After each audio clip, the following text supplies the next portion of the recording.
क्या उसका नाम क्या रखा? श्रीमद् भगवत गीता। लोगों ने समझ लिया कागज की गीता। अरे कागज की गीता मनुष्यों ने बनाई है या धर्मपिता पुस्तक पढ़ के सुनाता है? पुस्तक बनाता है? नहीं। तो वो गीता का ज्ञान, सच्चा सच्ची गीता, भगवान निराकार, जो निराकार आत्माओं का बाप है, वो इस सृष्टि पर आकर के कोई मनुष्य तन के द्वारा सुनाता है। वो मनुष्य तन दो प्रकार के होते हैं। जो गाते हैं त्वमेव माता च पिता त्वमेव, वो पहले बच्चों के सामने माता के रूप में प्रत्यक्ष होता है। बच्चे पैदा होते हैं ना, छोटे छोटे शिशु होते हैं, थोड़े बड़े होते हैं, तो वो पहले किसको पहचानते हैं?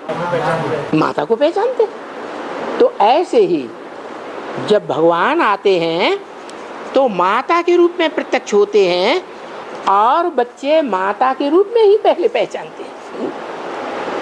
अभी भी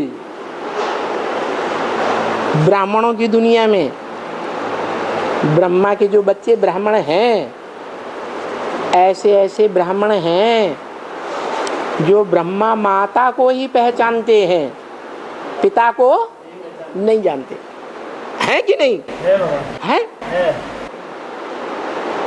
बाप को पहचानते भी नहीं और जानते भी नहीं और पहचानने की कोशिश भी नहीं करते। लेकिन जब गाया हुआ है त्वमेव माता च पिता त्वमेव, तो जरूर माता फीमेल होगी और पिता मेल होगा।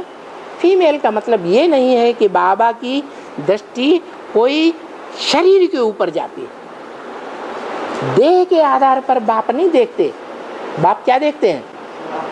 आत्मा को देखते हैं कि कौन सी आत्मा इस सृष्टि पर है जो ब्रह्मा की तरह सहन शक्ति वाली है। तो उस आत्मा को भगवान ने पहचान लिया। क्या? वो सृष्टि का पहला पत्ता है।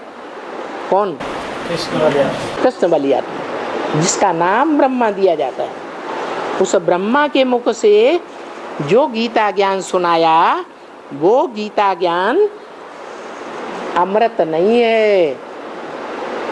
गीता ज्ञान अमृत नहीं है, सिर्फ क्या है? गीता ज्ञान है।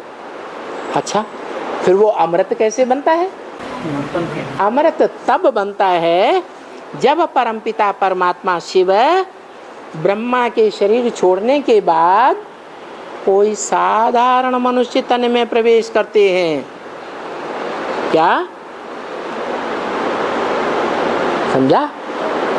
और गरीब मनुष्य तन में आते हैं और कैसे में आते हैं?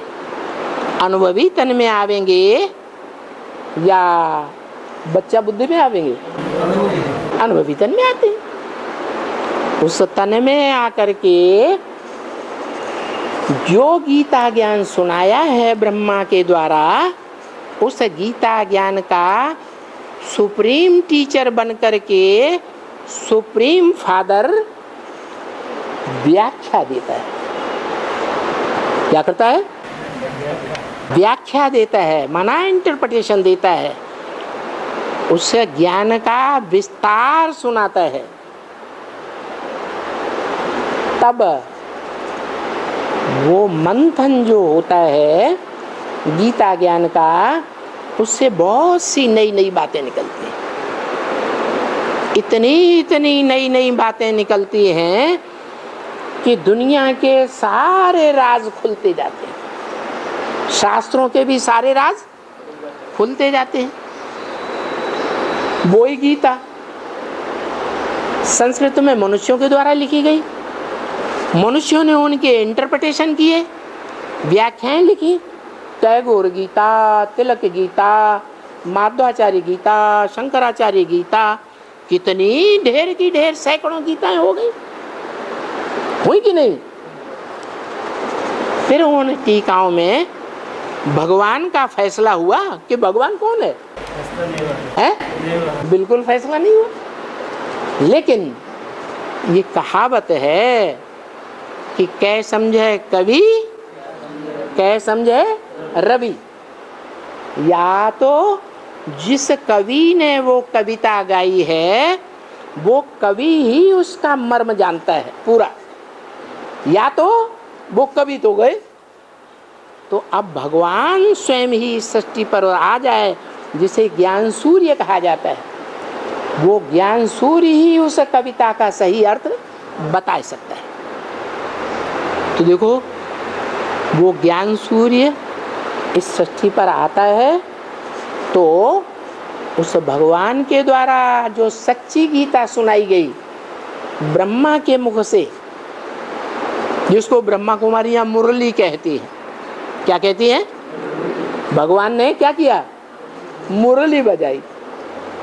भगवान कृष्ण ने मुरली बजाई। अरे भगवान कृष्ण काठ की मुरली बजाएगा?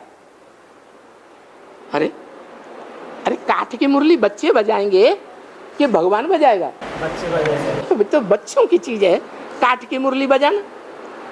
भगवान कोई कठ बुद्धि थोड़े ही है जो काठ की मुरली सुनाएगा। माना ब्रह्मा के तन में ब्रह्मा के मुख से जो ज्ञान सुनाया वो मुख की बुद्धि कठ बुद्धि थी या सालिम बुद्धि थी? कठ बुद्धि थी। है? विष्णु वाली आत्मा तो कठ बुद्धि। कैसे?